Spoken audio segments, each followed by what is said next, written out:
Hi hello, ఎలా ఉన్నారు అందరూ? నేనైతే బాగున్నాను. మీరు ఎలా ఉన్నారో కామెంట్ చేయండి. ఇంకోటి ఏంటంటే, ఫస్ట్ వీడియో చూసిన తర్వాత లైక్ ఇవ్వండి. వీడియో చూస్తున్నారు కానీ లైక్ ఇవ్వట్లేదు. ఇంకా కొత్త వాళ్ళు ఎవరన్నా కానీ ఉంటే సబ్స్క్రైబ్ చేసుకోండి. తర్వాత వచ్చేసి మనం ఈరోజు వీడియోలోకి వెళ్ళిపోదాము. ఈరోజు నేను ఒక విషయం గురించి మాట్లాడాలనుకున్నాను. నేను మాది ఆఫీస్ లాగౌట్ వచ్చేసి 2:30 నైట్, అంటే night early morning mid night 2:30. So cabs అవన్నీ వచ్చేసరికి, అంటే మేము క్యాబ్స్ అందరు రావాలి కదా. ఒక క్యాబ్లో నలుగురు, 7 members, 7 seater cab, 4 seater cab ఉంటుంది. సో అందరు గ్యాదర్ అయ్యి కలిసేసరికి 3 అవుతుంది. సో 3 o'clockకి మా ఆఫీస్ నుంచి వస్తుంటే ఉప్పల్ క్రాస్ రోడ్స్ దగ్గర ఎంతమంది జనం, ఎంత లిటరల్లీ అంటే ఫుల్ హెవీ ట్రాఫిక్ అవ్వలేదు కానీ ఒక మాదిరిగా ట్రాఫిక్ అయింది.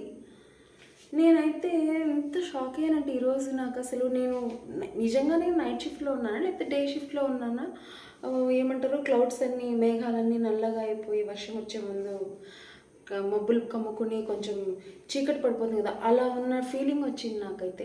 రోజు చూస్తాను, రోజు ఉంటాయి క్యాబ్స్, అన్నీ మా క్యాబ్సే ఉంటుంది, కానీ ఈరోజు తెలియదు అసలు. లిటరల్లీ క్రాస్ రోడ్స్ దగ్గర ట్రావెల్ బస్సెస్, బైక్స్, జనాలు ఎక్కేవాళ్ళు, ఆటోలు, టీ అమ్ముకునే వాళ్ళు 3 o'clockకి, 4:30 కంటే ఎర్లీ మార్నింగ్ ఇంకా అందరూ లేస్తారు, అది తెలుసు. కానీ 3 o'clockకి ఎంత రష్ ఉన్నింది.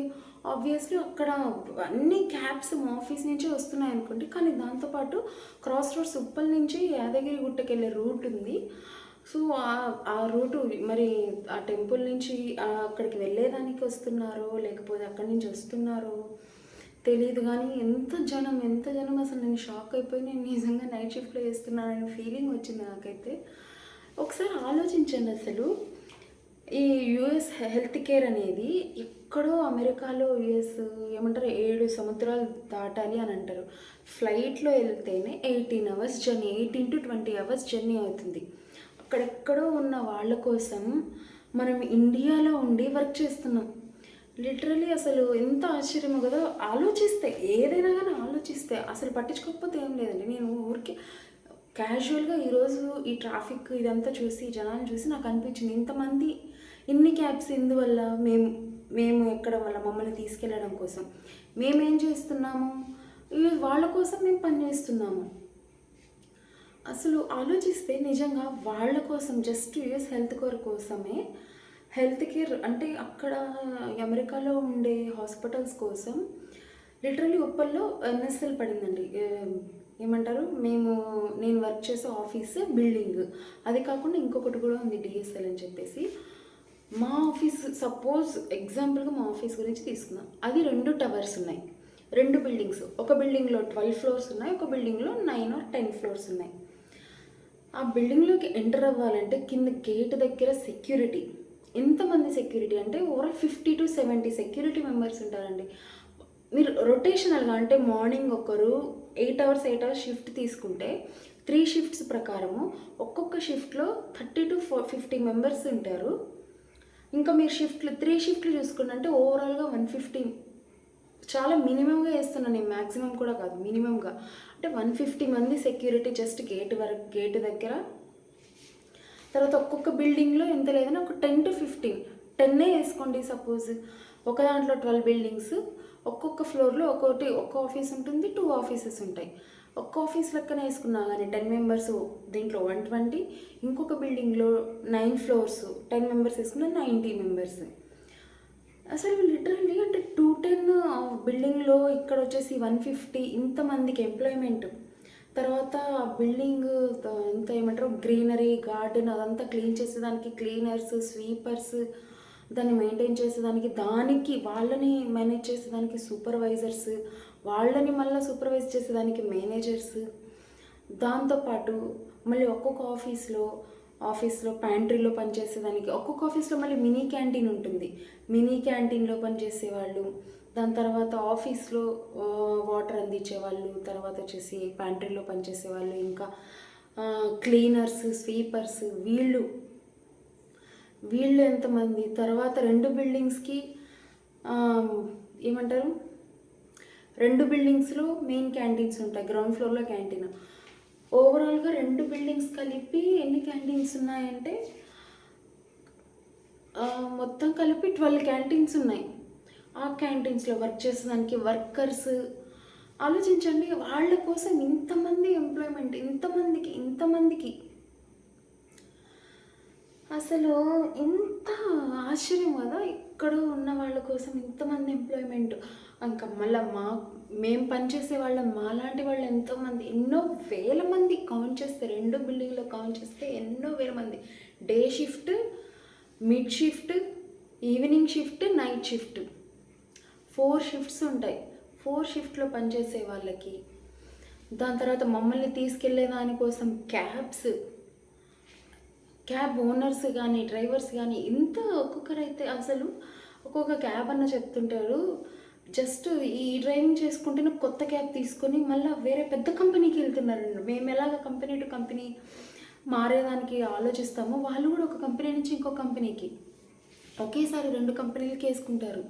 ఇంకంతే, బయటకి ఎక్కడికి వెళ్ళారనమాట. ఇదే ఉంటుంది వాళ్ళకి. అసలు ఎంత ఎంప్లాయ్మెంటో కదా. ఇదన్నీ చూస్తే యూఎస్ వాళ్ళని మెచ్చుకోవాలనిపిస్తుంది, కానీ వెనక చేసే పనులన్నీ అట్లాంటి పనులు అనమాట. ఎంత షాకింగ్ కదా. ఆలోచిస్తే చూడండి, ఇంత ఎంప్లాయ్మెంట్ దొరుకుతుంది మనకి. నేను ఇది చెప్పేది జస్ట్ ఉప్పల్లో మా ఆఫీస్ గురించే. నేను మా ఆఫీస్ ఒక్కటే, దాంతోపాటు ఇంకొక బిల్డింగ్ కూడా ఉంది, డిఎస్ఎల్ అని. అది కూడా కాదు, జస్ట్ మేము వర్క్ చేసే బిల్డింగ్ దాని గురించి చెప్తున్నాను. ఇది కాకుండా హైటెక్ సిటీలో ఎన్ని ఉన్నాయి కంపెనీస్ అలాంటివి, యూఎస్కి సంబంధించినవి. అఫ్కోర్స్ ఇండియాకి సంబంధించినవి కూడా ఉన్నాయి, నేను కాదనట్లేదు. కానీ ఎక్కడో ఉన్న దేశం కోసం మనం ఇక్కడి నుంచి ఇంత పని చేస్తున్నాం, ఎంత ఎంప్లాయ్మెంట్ ఇస్తుంది, ఎక్కడ కొంచెం పాజిటివ్గా ఆలోచిస్తే మంచిగా అనిపిస్తుంది కదా. నిజంగా నాకు అనిపిస్తే, నాకు ఎందుకో ఇదంతా ఈరోజు ఇలా గమనిస్తే మైండ్లోకి ఇవన్నీ థాట్స్ వచ్చేసాయి అనమాట. చాలా మంచిగా అనిపించింది. ఎంత ఎంప్లాయ్మెంట్ దొరుకుతుంది, ఒక్కొక్కరు ఎంప్లాయ్మెంట్ లేక ఉద్యోగాలు దొరకలేదని ఎంతమంది సూసైడ్లు చేసుకుంటున్నారు. నిజం కదా, ఎంతమంది చూసుకున్నారు. కానీ కొంచెం కొద్దిగా ఆలోచించి ట్రై చేస్తే మంచిగా జాబ్ ఆఫర్స్ వస్తాయి. ఓకే, సో దాని గురించి అయితే అయిపోయింది. సో దాని గురించి, ఎంప్లాయ్మెంట్ గురించి అయితే అది నేను షేర్ చేయాలనుకున్నాను. ఇంకోటి వచ్చేసి, ఈరోజు మా ఆఫీస్లో ట్రెడిషనల్ డే, అంటే మా ప్రాసెస్లో ట్రెడిషనల్ డే అనుకున్నారు. రేపు రాఖీ, ఈరోజు వీకెండ్ ఫ్రైడే. సో వరలక్ష్మి వ్రతము ఏదేదో, అంటే జస్ట్ ఎందుకు ఇవన్నీ చేస్తారు, ఫన్ యాక్టివిటీస్ ఎందుకు, ఇదంతా ట్రెడిషనల్ డే అని, టీమ్ డిన్నర్స్ అని, అంటే ఏదో వచ్చామా పని చేసామా వెళ్ళామా అన్నట్లు కాకుండా మనకి కూడాను ఓకే ఎంజాయ్గా మనం వర్క్ చేసే ఎన్వైరన్మెంట్ కానీ అంతా కూడా మంచిగా అనిపిస్తే మనకు కూడా మంచిగా ఉంటుంది. మనం హ్యాపీగా ఉన్నప్పుడు ఆటోమేటిక్గా అంతా కూడా మన చుట్టూ కూడా మంచిగా హ్యాపీగా ఉంటుందనేది ఫీలింగ్ అనమాట. సో ఈరోజు ట్రెడిషనల్ డే అని చెప్పారు. అందరూ 90% అందరూ ట్రెడిషనల్ వేర్ వేసుకొచ్చారు. మంచిగా ఫోటోలు తీసుకున్నాము.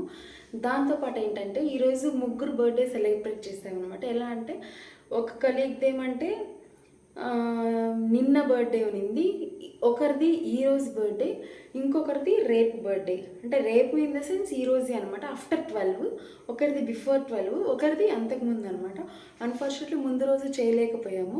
సో ఈరోజు ఇద్దరిది కలిసి వచ్చింది కదా అని చెప్పి ముగ్గురికి కలిసి కేక్ కటింగ్ చేశారనమాట. చాలా బాగా అనిపించింది. ముగ్గురికి కలిపి బర్త్డే కేక్ కట్ చేయించడము, అందరం కలిసి అందరు గ్యాదర్ అయ్యి మంచిగా కలర్ఫుల్గా అనిపించింది. క్యూట్గా బాగుంది అందరం అనమాట. సో అది ఈరోజు వచ్చేసి ఆఫీస్లో ముచ్చట్లు.